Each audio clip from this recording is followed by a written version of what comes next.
Italy's 0 hour has arrived. The Allied mighty air armadas launched devastating raids on the escape ports in the Messina Triangle, bombing all important transportation lines and airfields.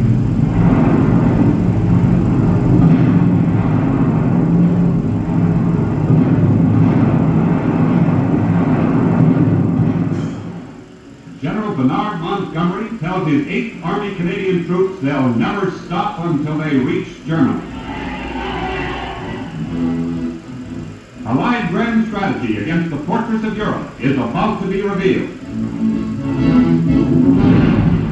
Nightfall brings a shattering barrage across the Straits of Messina. Dawn and the curtain of fire continues as British and Canadians prepare to sail for the Italian mainland. Nazi bombers attempt to smash the armada, but they are driven off.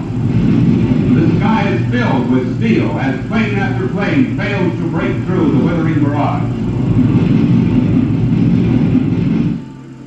Beachhead, the first invasion of Hitler's fortress Europe on the toe of the Italian boot. Now starts a great and ever-growing Allied thrust. Spearheads of Tommies and Canadians drive forward into the Calabrian foothills of southern Italy. Field guns hammer the retreating Nazis and Italians.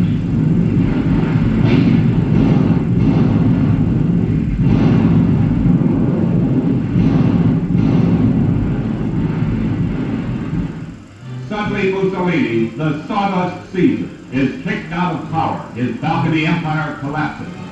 The Duce of force and fraud is now decorated with rotten tomatoes. Italian newsreel films show the mounting confusion and wild disorder that sweeps Rome. A breathtaking proclamation announces that Marshal Badoglio has become the Italian premier. The fascist line in Europe is breached at last, and Rome is jubilant.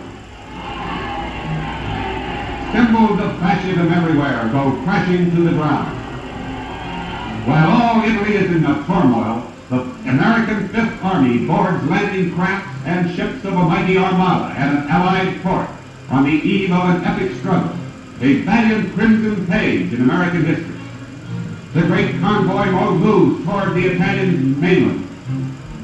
The fierce battle at sea is at hand. Nazi dive bombers, fighting desperately, are beaten off. American destroyers lay a smoke screen to hide the convoy as it draws closer to blazing Nazi shore batteries. Nothing can stop its determined advance. Now the enemy is throwing everything it has at the enemy, and there are losses, but the fleet moves in. All the way, it's a desperate battle with Nazi artillery blazing away at Americans from the heights ashore. Bombers sneaking in through fighter defenses to blast a ship here and there, but our armada moves in.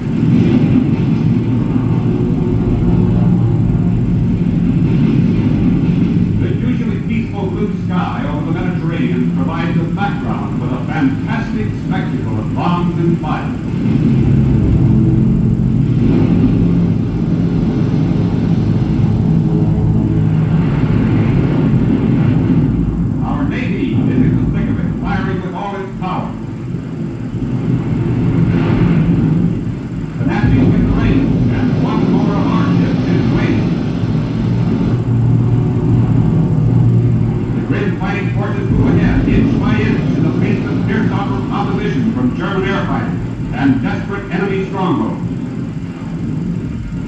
Another Nazi plane goes down to its doom. Struck by an inferno of shells, a big freighter laden with important supplies bursts into flame. A desperate effort is made to save her. Now a huge transport begins to disgorge troops into a landing barge as the invasion gains momentum. The landing boat is hit and bursts into flames. On and on come our men in a never-ending stream. Here comes the boat as the valiant commander, Lieutenant General Mark Clark, goes in to lead this daring thrust against the Nazis. And still they come, Yanks stream ashore, braving bombs, artillery, and machine gun fire. These are the first Americans to come to grips with Nazis in continental Europe.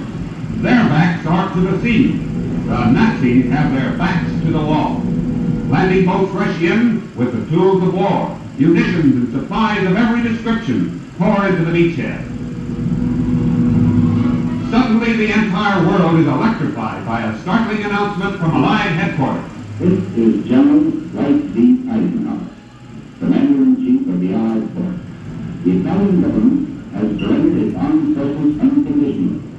Near Salerno, where the fighting is the fiercest, the tide of battle ebbs and flows. Troops under fire dig for cover as Nazi shells scream overhead.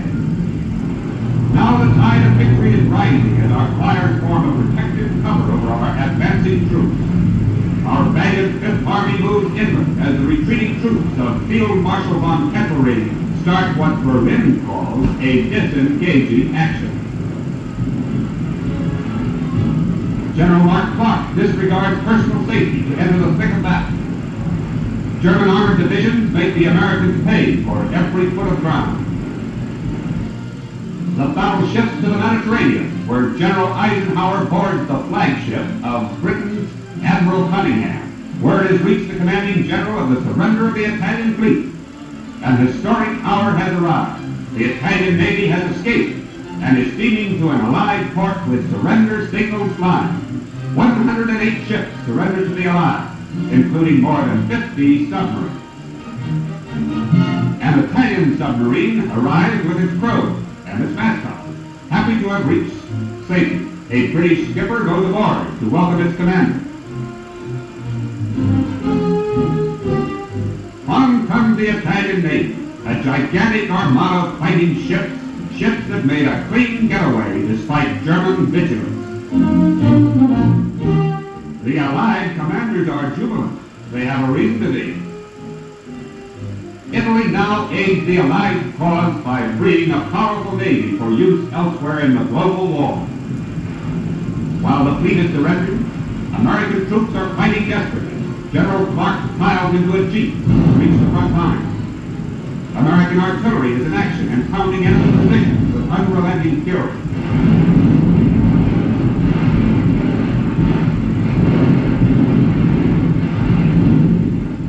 The ever-mounting ferocity with which the Nazis have battled to stem the American advance exacts a high cost in pain and suffering. American ambulance men are busy everywhere. Every war plant worker on the home front has played a part here. American casualties and losses, though severe, would be far heavier if planes, guns, tanks, and ships had not been ready in tremendous numbers. General Clark and Britain's General Alexander see victory certain now. Their immediate goal is Naples, and then the road to Rome. Cameramen are in the front lines and constantly under fire as the men of the Fifth Army spring into action everywhere. Smashed Nazi armor testifies to the cool accuracy of American tank busters. Signal Corps men with walkie-talkie radios keep headquarters informed of every hard-won game. Again and again, Clark's men advance on the heels of retreating Nazis. Salerno is ours, and then Naples. Italy surrenders. Its soldiers moved into the Allied ranks. The strategy conceived by our fighting generals and admirals and brought to a victorious conclusion by General Eisenhower's command strikes its heaviest blow that pierces the peninsula of Italy and crushes fascism everywhere.